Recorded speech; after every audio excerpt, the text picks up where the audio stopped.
Hello out there and welcome to Public Conscience. This is the anti-corruption program produced by the Progressive Impact Organization for Community Development, PRIMORG. PRIMORG is a civil society group with a mandate to promote good governance, participation, and accountability in Nigeria. I am Adaobi Obiabumo with Chidozie Ogunaya. Welcome to the program. On Public Conscience on Radio, we seek to evolve a corruption-free society through the amplification of corruption stories reported by our partner media organizations and drawing citizens and government's attention for democratic actions against it. This program is supported by the MacArthur Foundation. The story we are about to hear is mind-boggling. You need to get ready to join us through phone and text messages. The WhatsApp phone line to send your messages 0902 265 6167. That is 0902 265 6167. This number is for messages only. You can begin to send your message. And on today's episode, we will be looking at an investigative report by Premium Times exposing how the then Ministry of Power, Works and Housing illegally paid 4.6 billion naira into private accounts of directors and employees within a time space of 3 months. In clear violation of established law, the then Ministry of Power, Works and Housing illegally paid a whopping 4.6 billion naira into private accounts of 21 directors and employees between September and December 2019 under this President Muhammadu Buhari's administration. According to the report, the money was paid in 654 tranches into the personal accounts of 21 individuals. 2/3 of that amount went to 2 men, Ogweri Ugochukwu Pascal and Olaseyinde Michael, while Mr. Pascal was paid 1.6 billion in 306 tranches, and Mr. Michael was paid 1.4 billion in 34 tranches. The payments were characterized by little, vague, and questionable details. For instance, a total of 159 million naira was paid for such things as zonal revenue toll, disbursement of funds for right-of-way, verification exercise, quarterly budget implementation, and conduct of 2019 senior and junior staff promotion exercise in the housing sector. That's not all. A total payment of 134 million was made available to one Adebowale Adebayo Kamoru as 6 months allowances to the National Housing Program staff in each of the 6 geopolitical zones. These officials were also paid different amounts, totaling 44.6 million naira to embark on quarterly budget implementation in the 6 geopolitical zones. It will be recalled that the Ministry of Power is now a standalone ministry, but at the time the allocation for payment were made in 2019, the Ministry of Works, Power and Housing were all together as one. For better understanding of these heart-rending revelations, we will be speaking to the correspondent who investigated this report, Yusuf Akingpelu of Premium Times, on phone. We also have in the studio Emmanuel Ogbeche. He's the chairman of the Abuja Council of the National Union of Journalists, NUJ. Welcome to the program. Thank you very much. We also have the program officer at Budget, Chinwe Ume Ujubuonu. Welcome to the program. Thank you, Ada. Let's get to the reporter. Hello, Yusuf. Could you please give us an overview of your investigation? Oh, yes. It basically was informed by a couple of reports I've read around where it was said that there are some certain payments that were made to private accounts of some individuals over the years. Particularly, we reported some of these things. Particularly, Budget reported it at a particular time this year, and it was running into billions. So, checked on the mobile training portal, then she confirmed some of these things. And of course, the reasons for which they were paid was what was not clear. So, we needed to ask questions and ask people. So, I wrote to the ministry Power, Ministry of Power and Ministry of Housing, asking for explanation on how and why those people were paid huge amounts of money for those periods. And prior to that, the Ministry of Works and Housing didn't respond to RFY. The Ministry of Power itself responded with a list of some persons. And of course, what was said was that these people were paid certain amount of money, maybe a particular person will be paid certain amount of money meant for a large number of people. If some persons are going for a conference, for instance, so somebody will be, the money will be paid to his account for about 30, 50 people. So, but why is that? Couldn't you have paid it to the different people's accounts? Isn't this a means of another new to the inaccountability or lack transparency and all of that? So, the story basically explored all of this, showed how and why all of these things are first in contradiction to the financial regulation of the civil service, and of course, a seeming shady ways through which public officials are throwing money. Yusuf. Yes. Yeah. So let's get to specifics here. So share with us some of these mind-boggling details you uncovered during the investigation. Okay. First is the Ministry of Works and Housing, Power Works and Housing, when it was an omnibus ministry. 21 officials who are said to be employees of the ministry were paid between September last year, 2019, and December, were paid 4.6 billion in total. That's the first, which is the hallmark of all of it. And of course, with all of this, who either of the ministries have not been able to tell us who they are. The Ministry of Power said they are not their employees, while the Ministry of Works and Housing declined to give us who these men are truly are. That's the Pascal Oguchukwu and Ojaise in the Maika. So, and that aside too, we were able to see that most of this money or these funds were for things like zonal intervention tour, just for quarterly budget implementation. What that meant exactly isn't clear.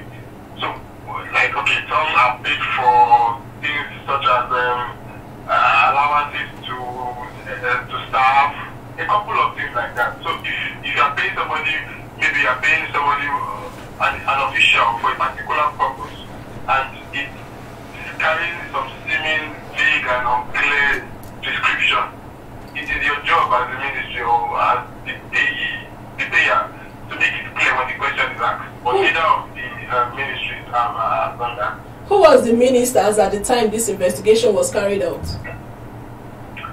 No, we have two ministries now. Initially, when this was done, it was under Fashola. So he was the overall minister when these appropriations were made and the disbursement. So he owns the responsibility to clear why and to whom these monies were paid and for what reasons were they paid. And of course, that is which he has not done ever. But did you try to reach out to him?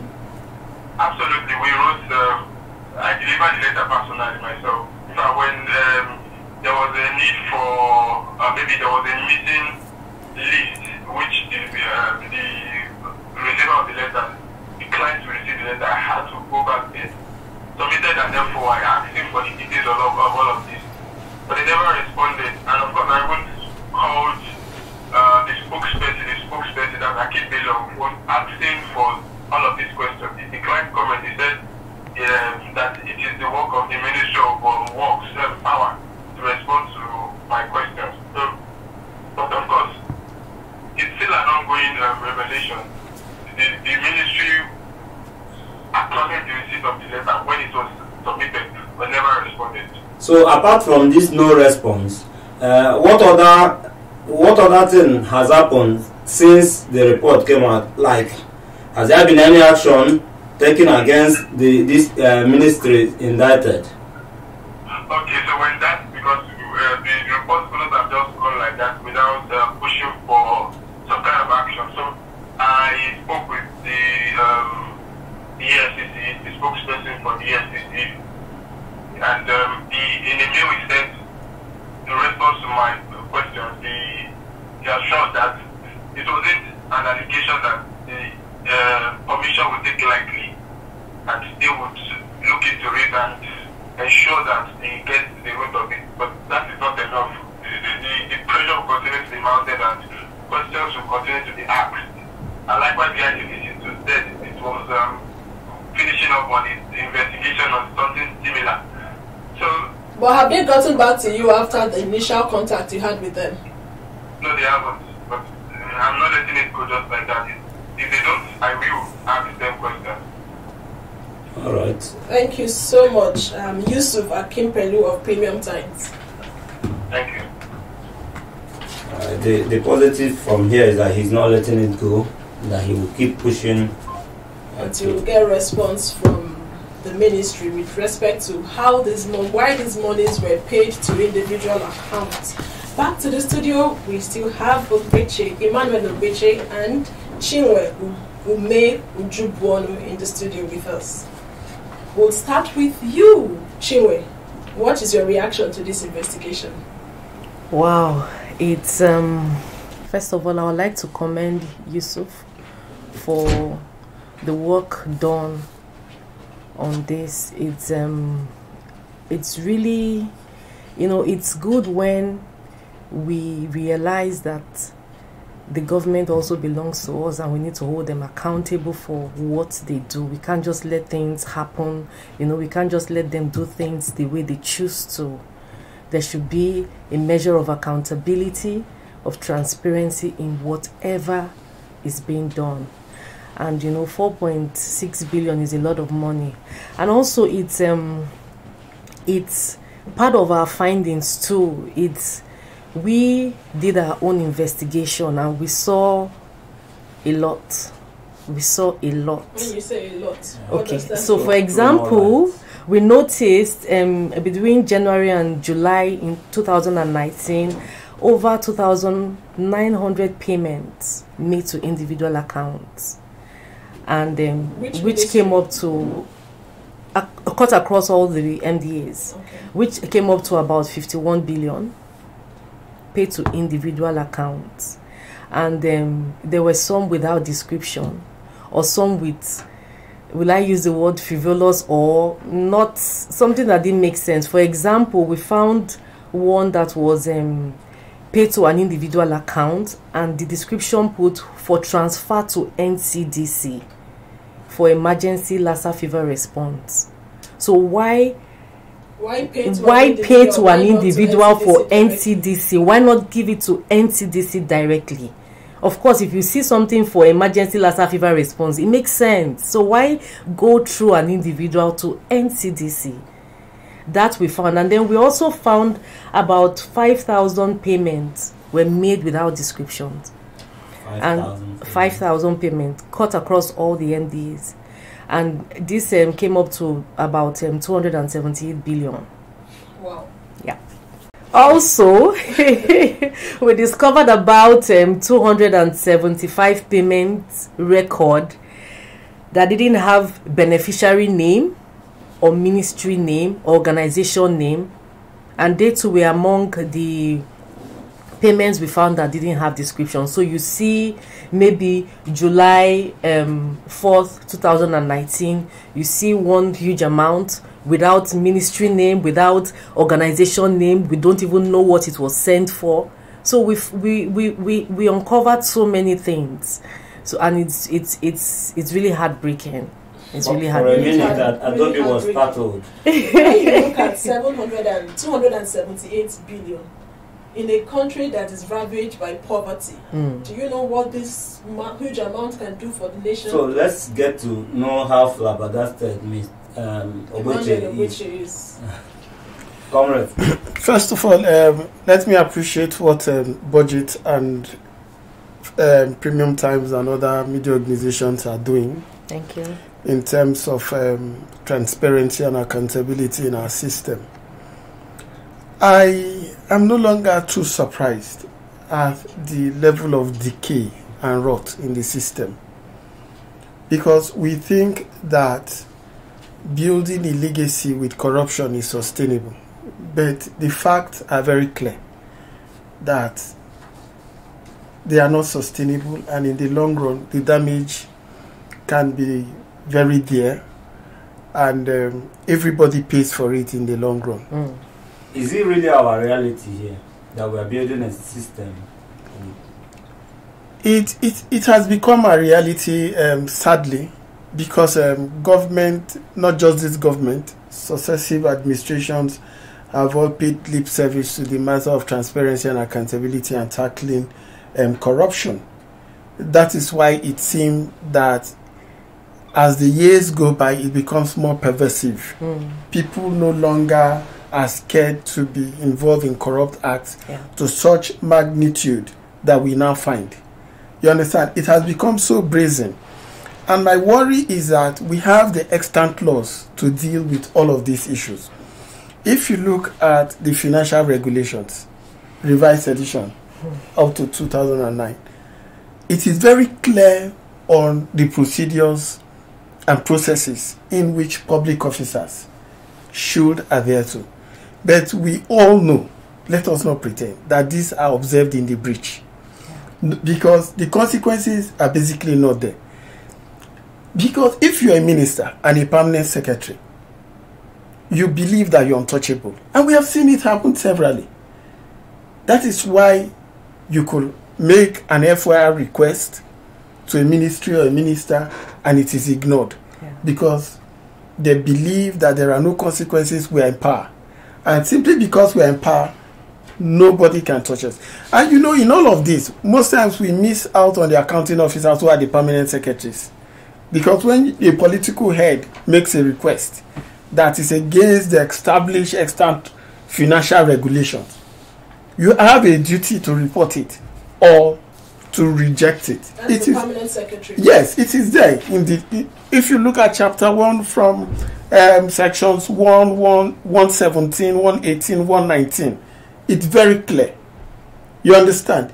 Now, if you also look at the anti-corruption agencies that we have, the ICPC and the EFCC, most often than not, they go after the little fries, the director of finance, one accounting officer. Have you ever heard that a permanent secretary or a minister has been quizzed that is sitting, in office for financial misdemeanors? It is unheard of. Yeah. What we basically find are politicians in opposition. So that are says that these anti-graft agencies are not doing enough with respect to... No, they are not doing enough. The ICPC should be responsible in this regard.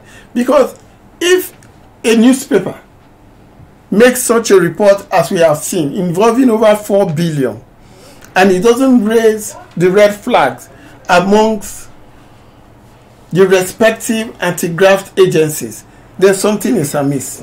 Because I think that the media should become as a catalyst for you to investigate some of these things. Yeah. You understand? If budget raises a red flag that there are procurement breaches in over 5,000 breaches, procurement breaches, you have a duty to follow it as a lead. And the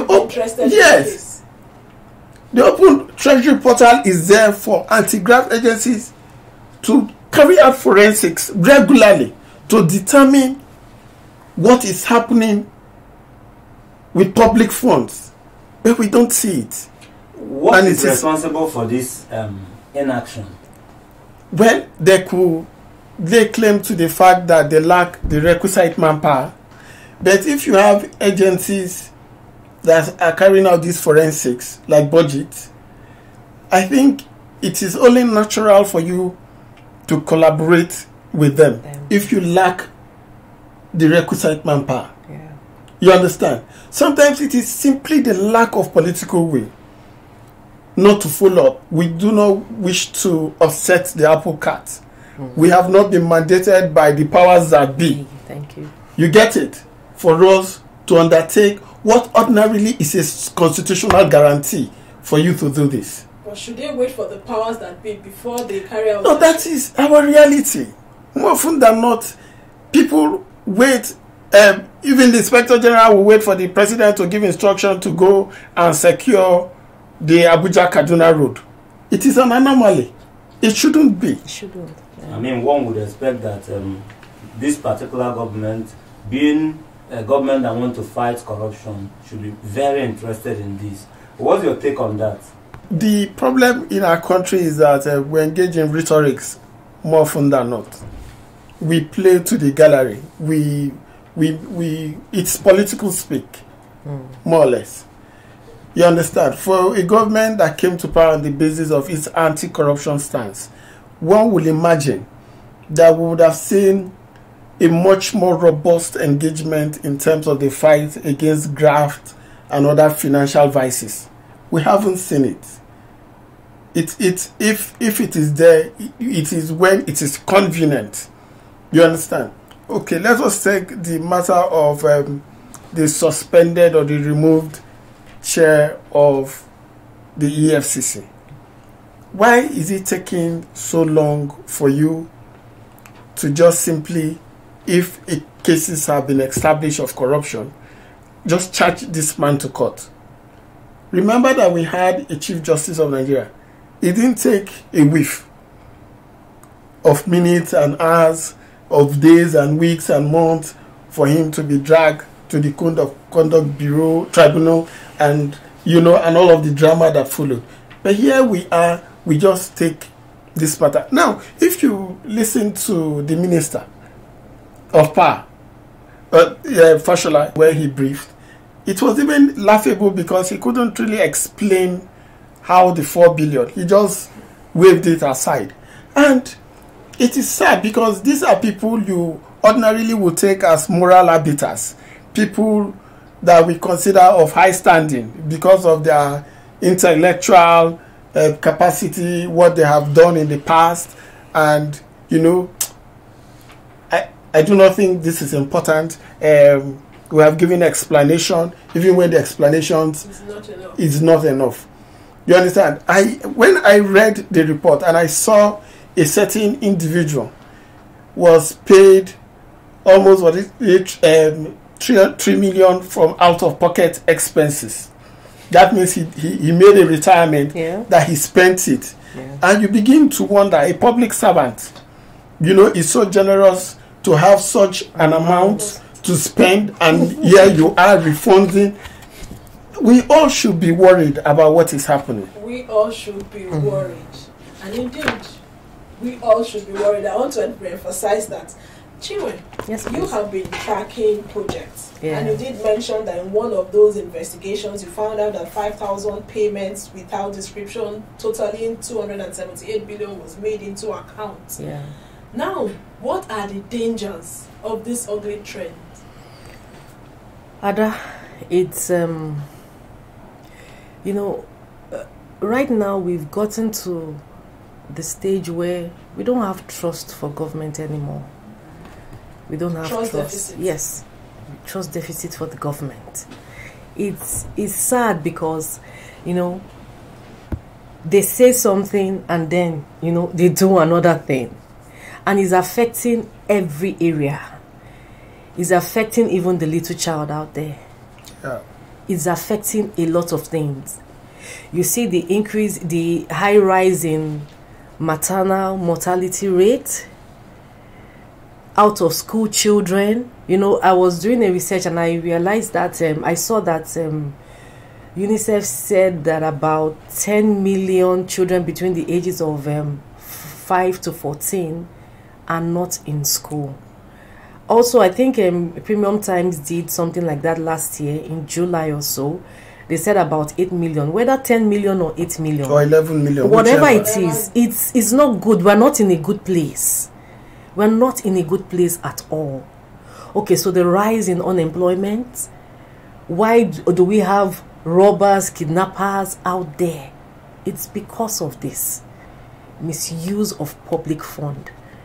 Lack of accountability and transparency. It's a lot. And, as Nigerians, we have a long way to go. We can't be sitting comfortably in our home saying that, well, it doesn't affect us. one day, you know, the poor will begin to eat the rich. That's the truth. The fact is that it affects all of us in one way or it does. Other. It does. According to the investigative reports before us, it is clear that corruption in the public service is a collaborative work by public servants. We've had on this program amplified reports done by ICIR and other media organizations. We've also written to the ICPC twice, and we are yet to get their feedback. They did call us once to explain, which we did, and up until today we've not heard anything from the ICPC. Now I will get to ask you, how do we get them to act, talking about these anti-graft agencies? I think this is one of the ways to get them to act, public advocacy. Yeah. We must continue to engage with the public to get them to a point where majority of us will have to begin to demand for actions to be taken. Because it is incredulous that over 5,000 payments will be made without descriptions. You understand? And an anti-graft body doesn't seem to act on it. I think, and also continue to write, because I think the end game is to frustrate your effort. If you write once and twice and nothing seems to happen and you say, I think I just need to move on. But when you remain consistent and persistent in your demand that this matter is worthy of your attention and should be investigated, I think they will move. And when there is public agitation and what Pragma is doing like we're having now, thousands, perhaps hundreds of thousands of Nigerians are listening to this program across all platforms. People will be forced to ask the questions. We are saying we are a broke nation. We are taking loans to fund our budget. We are paying for loan, what's it called now? We're trying to service our loans with funds that are not there. And here we are, over 275 billion, spirited away for matters that are opaque, matters that are unclear and does not add value. You understand? For instance, in that report I read where a certain Jaro was paid over 13 million for capacity building. You understand? And when we should be asking whose capacity was built and what is the value of that capacity, to the ministry and to Nigerians in the long run. So if we remain consistent as we are, and continue to demand of the agencies, because if you tire after one or two tries, then they'll say, oh, they are tired. We've gotten them. And it continues as a circle. And this is not what we should allow to persist. Definitely is not what we should allow to continue. But just to remind listeners out there to follow us on our social media platforms at Official Primorg. Once again, Primorg is spelled P-R-I-M-O-R-G. This program, as usual, is interactive. The WhatsApp number to send your message to is 0902-265-6167. 0902-265-6167. It's time for us to get you out there to join the conversation. What is your reaction to the story that you have heard? What do you want President Muhammadu Buhari to immediately do to recover these monies? And are you surprised that since the report was published, no response has come from the government? Or call. Hello? Your name and where you're calling from? You're calling from Yes, go ahead. Actually, it's not a surprise that all the things are happening and nobody is saying anything. We are in this country where they say we're fighting corruption, and every day we see more corrupt practices. We are tired of all these announcements and procrastination of dealing with people that will not that are stealing money, and there is no court or judge or any legal ground that is standing to fight all these people. We are tired of all this noise about people that are stealing money. This government is almost like the most corrupt government in this we have ever had. All these things are coming up and nobody is saying anything because it's a normal thing. It's a normal thing. So about Buhari saying anything, what's the solution? The president is trying. Our president is trying in his own way, but single-handedly cannot fight a whole country. Cannot fight everybody. So what I just commend the government to do is just to don't just know. Just tired of it. It's not a laughing matter, but this drew laughter actually. I just wonder, I know you're still listening. Please don't be tired.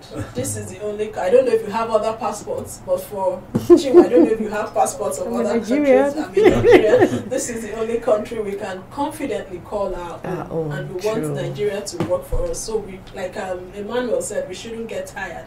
We should continue with the advocacy. We should continue to write to the ICPC until we get things right. We should continue with the amplification of corruption stories until the people indicted are punished. We shouldn't get tired. So now I would want to get this to you, Emmanuel. Yes. Do you think political leaders, past and present, have shown enough seriousness in fighting systemic corruption in the public service? Well,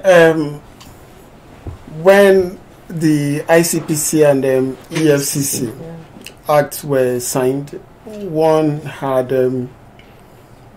hoped that actually we were on a path of significant progress to tackle graft in the system.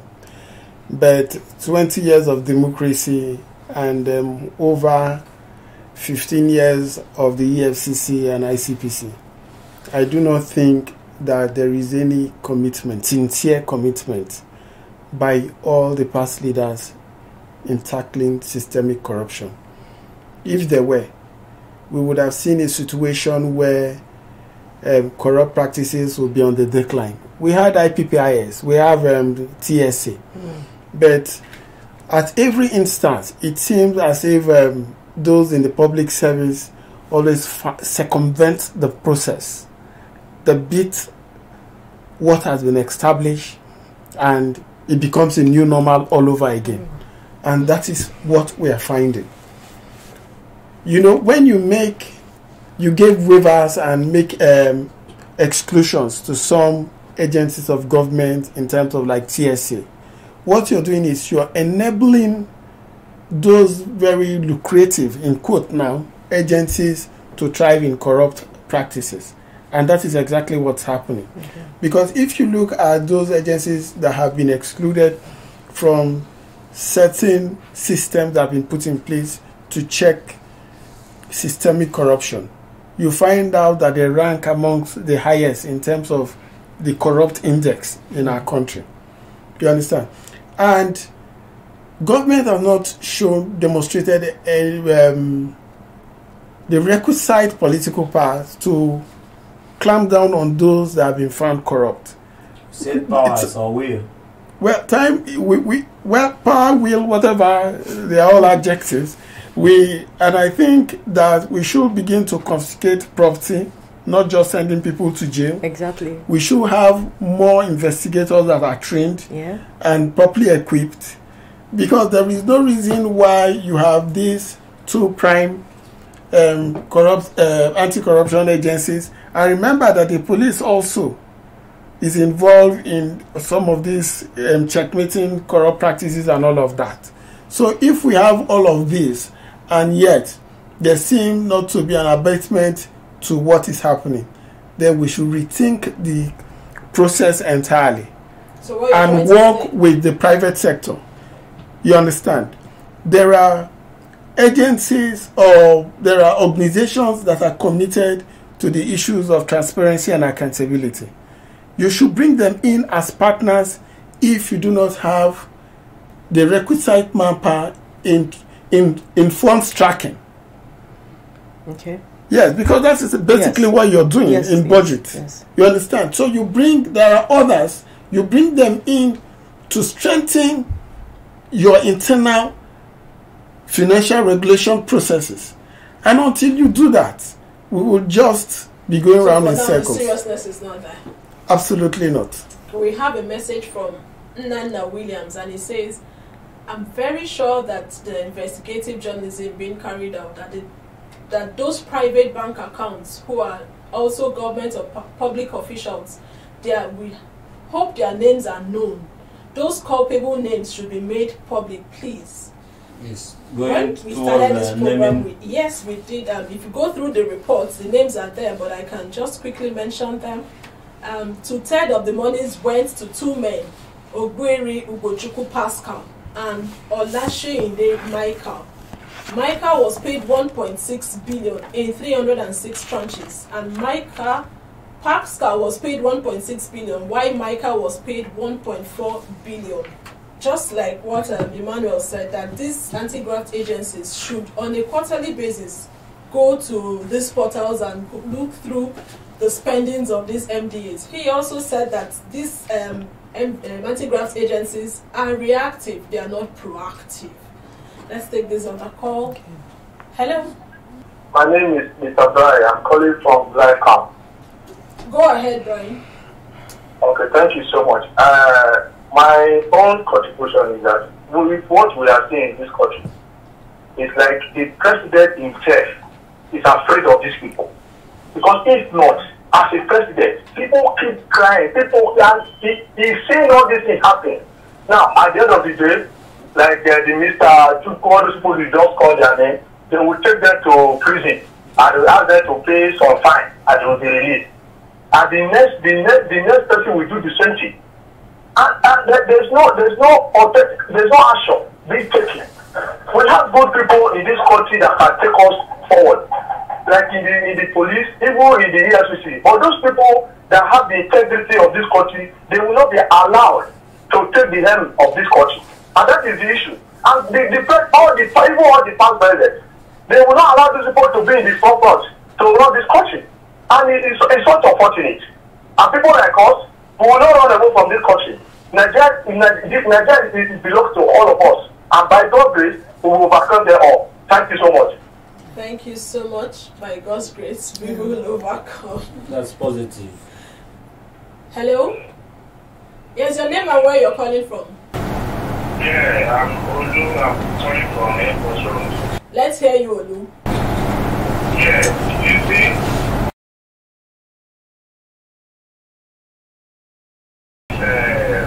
corruption in different ministries. Fashola was the governor in Lagos State, and because of his performance, I think, and the support for President Buhari, that was getting running and was giving that portfolio. And everybody knows that it's performing Lagos. So people are surprised now. The way Fashola has completely changed the quality of this, the way of the running of the ministry. For example, recently he said that the ministry is owing contractors 360 billion naira. And when we were asking, they said because the money is for the repairing of roads. We were asking, where are the roads? Nigeria cannot see any roads. Then the National Assembly was saying that they are going to use their hands into pension money to pay this 360 billion to contractors. Then you ask, where are the roads? Go to all federal roads in Nigeria, economically viable federal roads in Nigeria. There is nothing to show for it. If you look at all these governors, they will collect money from federal government that they build also roads, but go to those citizens do. What should citizens do? Of course, the experts that don't have policy. Those are the things the citizen can do, but our government does not respect any form of protest. way that the people can use to send to government. But our government, for example, what happened recently, if our president is really a man of the masses, at least he would have able to say, okay, I understand what you people are saying. Let me just step aside and let somebody that can run this country come in. That's how a responsible person should be. Even the president has never even visited. Thank you so much for your submission. I want to give others opportunity to speak, please. Thank you so much. Hello? Hello. I'm Charles, calling from Sunnyvale. Let's hear you, Charles. Yeah, this saga is actually very appalling. To hear that this kind of thing is happening in a government that puts the fight of corruption ahead as a priority is a very, very bad thing. And I think with this revelation, this shocking revelation, we should follow it up and let's see how it goes. My only worry is that when this thing is unraveled like this, the way they will end the matter in such a way that no voice or need to be heard again and the thing will just be swept under the carpet like that is what I don't want to see in this particular one. I want to see how it goes. I want to thank Premium Times and the other groups that are following it. And I really charge them to continue with this and let's see how this government responds to this kind of act. Thank you. Yeah. Thank you so much. Thank you so much. And once we get feedback from the anti-graft agencies, we would let you know. Okay, let's talk about, I know that Emmanuel was itching to say, make some intervention, but let me just add this question to you, so because we are wrapping up. As citizens, what must we do or start doing to uproot corruption out of our country? Well, somebody mentioned name and shame. And I think there was a hall of shame.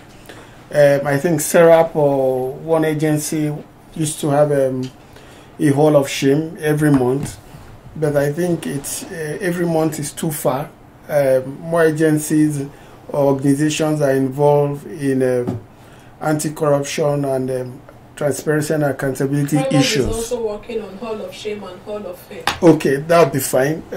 So that we can begin to reward those for their acts of transparency and accountability and anti-corruption stance, while we should be able to shame those. You know, and my worry is that when I read that report, 275 payments amounting to 43 billion without beneficiary name. Yes. You understand? So tracking those individuals also is a challenge. What can citizens do? I have a friend, Mr. Sosu Akume, that has dragged this same Ministry of Works and Housing over non-existent bridges in Benue State. You understand? When he went to court, and it was established that those bridges don't exist. And here we have billions that have been budgeted, some even expended. So citizens must become active participants in demanding for transparency and accountability. You understand? It is good what Pragmore is doing, what Budget is doing, and other organizations. We should be able to tell citizens that you can go to the Open Treasury portal, but they also require some skills in also analyzing the data, the figures that are found there.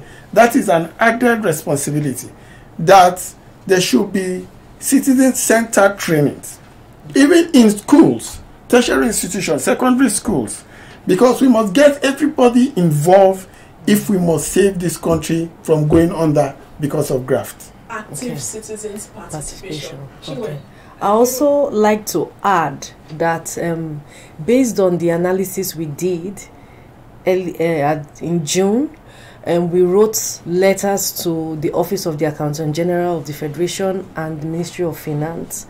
And in August, we were nominated to sit at the Transparency Portal and Quality Assurance and Compliance Committee. Okay. So I believe that it is a step.